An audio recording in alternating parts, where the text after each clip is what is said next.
La letra de este ejercicio nos plantea la siguiente situación. Alfredo aplica una fuerza a la caja paralela a la superficie inclinada.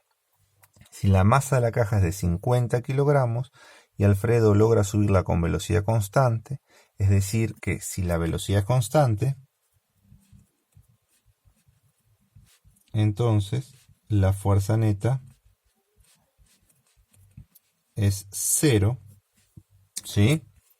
Es decir, que el cuerpo se encuentra en equilibrio, logra subirlo con velocidad constante, determina el módulo de la fuerza que hace Alfredo, sí. Primera parte, el rozamiento entre las superficies es despreciable. Parte 2, el módulo de la fuerza de rozamiento entre las superficies en contacto es de 200 newton.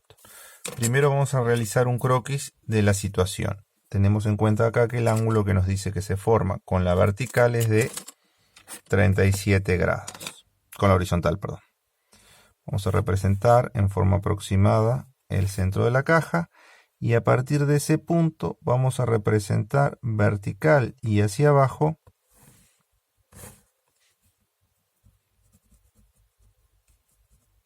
la fuerza peso. En este caso, como la superficie está inclinada, el peso y la normal no van a coincidir y lo que vamos a tener que hacer es trazarnos un par de ejes perpendiculares, de forma que el eje X sea paralelo a la superficie. ¿Para qué? Para poder descomponer el peso en sus dos componentes, P de X y P de Y. En este caso, aquí tendríamos P de Y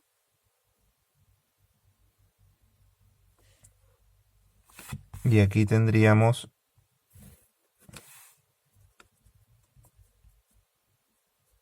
P de X. La fuerza normal, que recuerden que es la fuerza que hace la superficie sobre los cuerpos apoyados en ella, ¿sí? Sería de igual módulo, igual dirección y sentido opuesto, ¿sí?, a esta fuerza peso en el eje Y. Por lo tanto, nos quedaría una cosa así. Estas dos fuerzas entonces están anuladas. A su vez recuerden que este ángulo que está acá es de 37 grados. El ángulo que se forma entre el peso y PI es igual al ángulo de inclinación de la superficie. Entonces, si yo quiero que Alfredo suba esta caja con velocidad constante, va a tener que hacer una fuerza por lo menos igual a P de X, para que la suma de esas dos fuerzas sea 0. Entonces vamos a representar aquí la fuerza que hace Alfredo,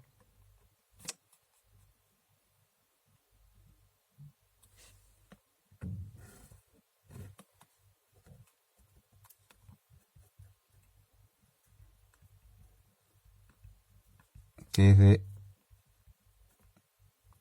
sería de 300 newton según nuestra representación a escala, tomando como que 1 centímetro equivale a 500 newton. Vamos a anotarlo acá.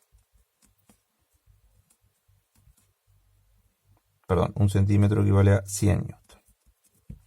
Vamos a ver si eso es cierto.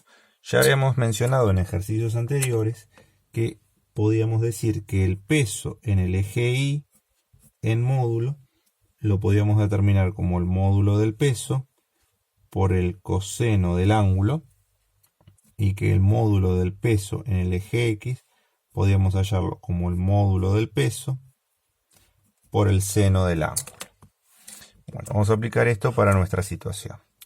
En realidad, P de Y en este caso no lo necesitamos, simplemente necesitamos hallar la componente en el eje horizontal, es decir, P de X. Entonces vamos a poner P de X es igual al peso.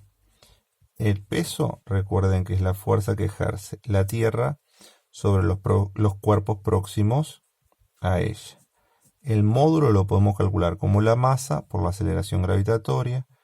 En este caso, la masa es de 50 kilogramos y para simplificar, la aceleración gravitatoria la podemos aproximar a 10.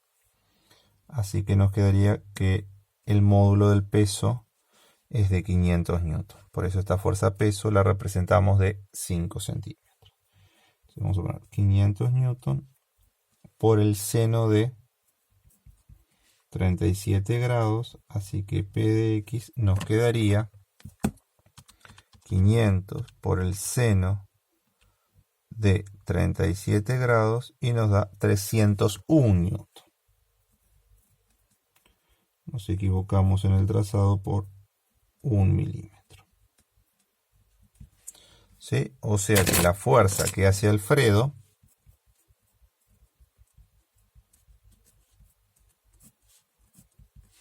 en módulo sería de 301 newton. ¿Sí? Y acá terminaría la primera parte. Ahora, en la segunda parte, lo que nos dicen es que además de esta fuerza, peso que está tratando de llevar la caja hacia abajo, tenemos una fuerza, que sería la fuerza de rozamiento, que tiene sentido opuesto al movimiento. Entonces vamos a hacernos, para que nos quede un poquito más claro, un nuevo diagrama. Vamos a representar el plano inclinado de 37 grados.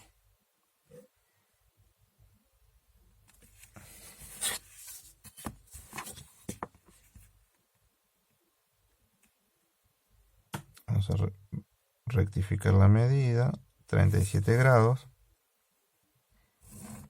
Y vamos a marcar un punto. Este punto que está acá representaría toda la caja. Dijimos ya que teníamos la fuerza peso,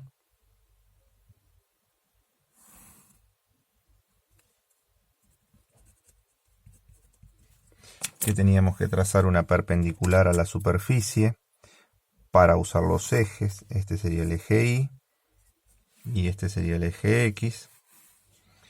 Entonces tendríamos la componente del peso en el eje Y,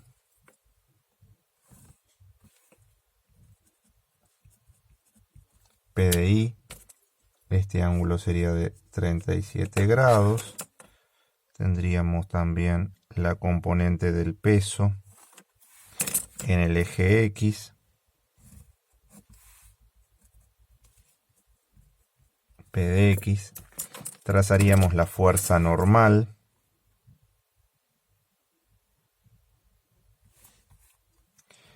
igual y opuesta a la fuerza peso en el eje Y. Recuerden que estas dos fuerzas se anulaban. Y ahora, además de tener esta fuerza P de X, tenemos una fuerza de rozamiento de 200 newton.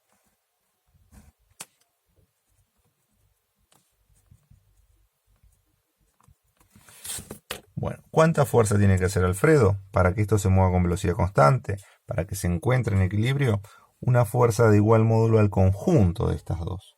Entonces vamos a poner que el módulo de la fuerza que hace Alfredo